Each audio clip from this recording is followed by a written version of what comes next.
Selamat pagi anak ibu semua, semoga dalam keadaan sehat. Begitu juga dengan keluarga anak ibu yang ada di rumah. Baiklah anak ibu, kita pada pagi hari ini memasuki materi tentang aku membutuhkan orang tua. Anak ibu yang terkasih, sebelum kita memasuki materi, kita terlebih dahulu membuka dengan berdoa.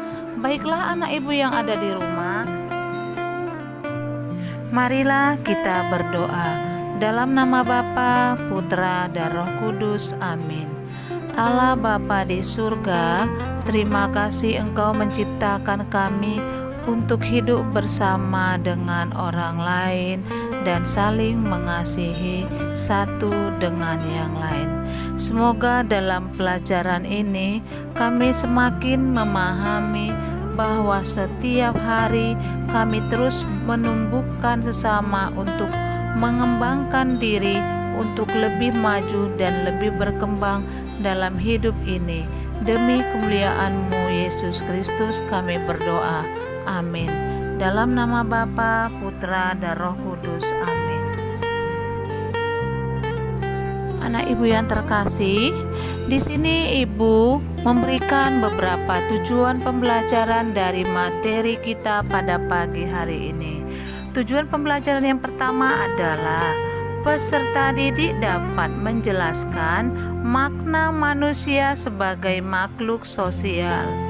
Kedua, peserta didik dapat menyebutkan orang yang turut berperan dalam mengembangkan dirinya. Tujuan pembelajaran yang ketiga, peserta didik dapat mendoakan orang-orang yang berjasa mengembangkan dirinya. Nah, anak ibu, demikianlah tujuan pembelajaran untuk pagi hari ini dalam materi aku membutuhkan orang lain.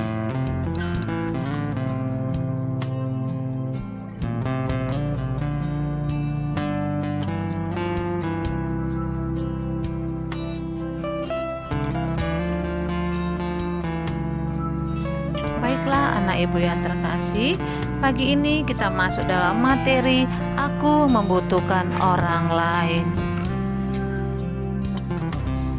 Anak ibu yang terkasih, di sini ibu akan memberikan ataupun menerangkan tentang materi kita pada pagi hari ini.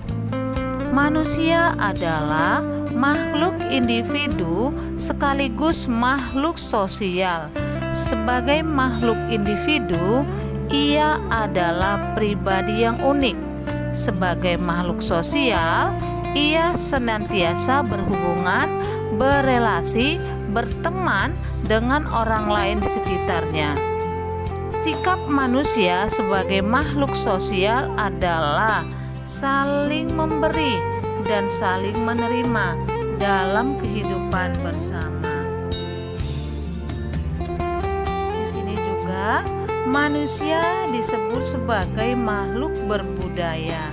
Mari kita perhatikan slide berikut ini.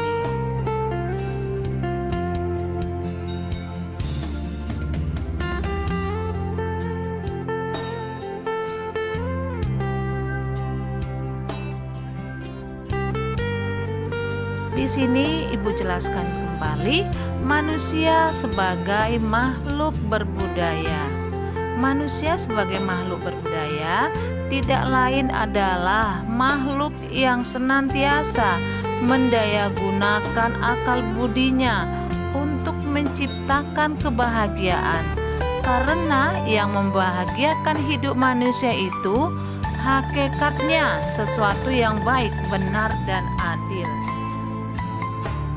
Dan sebagai makhluk berbudaya, manusia dapat mendayagunakan akal budinya untuk menciptakan berbagai suasana untuk diri sendiri dan untuk masyarakat luas.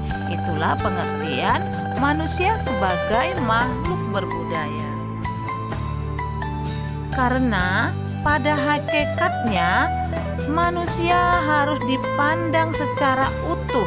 Manusia merupakan makhluk Tuhan yang paling sempurna karena ia dibekali akal budi, dan manusia juga dibekali oleh kesempurnaan dan sederajat dengan laki-laki ataupun perempuan. Kita perhatikan slide berikutnya, manusia sebagai makhluk sosial. Mengapa dikatakan manusia sebagai makhluk sosial? Karena manusia itu selalu memberikan perhatian kepada sesama, memberikan bantuan ataupun pertolongan kepada mereka yang membutuhkan.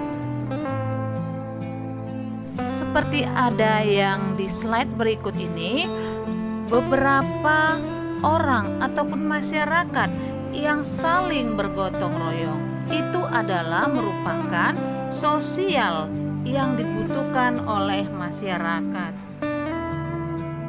Berdasarkan materi kita pada pagi hari ini tentang aku memerlukan orang lain, sama dengan seperti yang ada cerita dalam kitab suci Markus 3 ayat 31 sampai dengan 35. Mari anak ibu yang ada di rumah, silakan ambil Alkitabnya.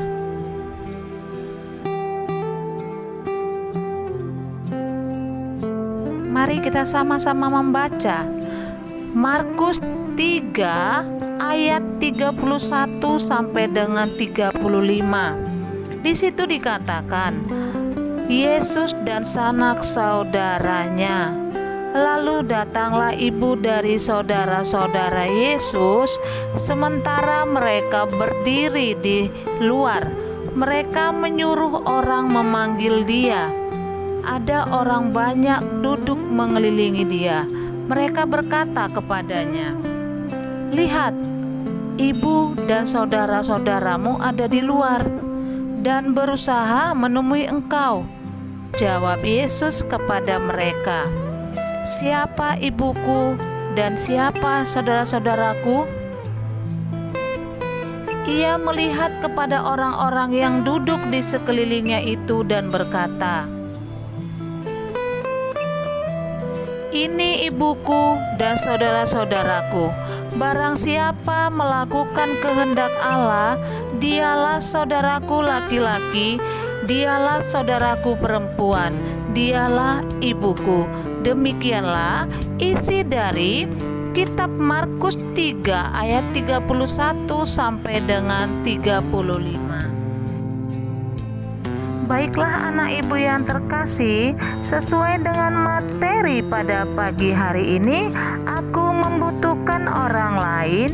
Kiranya anak ibu bisa memiliki sikap seperti Yesus yang menganggap siapa saja pun mereka, perempuan atau laki-laki, adalah saudara kita. Dan semoga anak ibu juga yang ada di rumah memiliki sikap saling tolong-menolong, saling mengasihi, dan mau membantu mereka yang membutuhkan pertolongan dari anak ibu semuanya.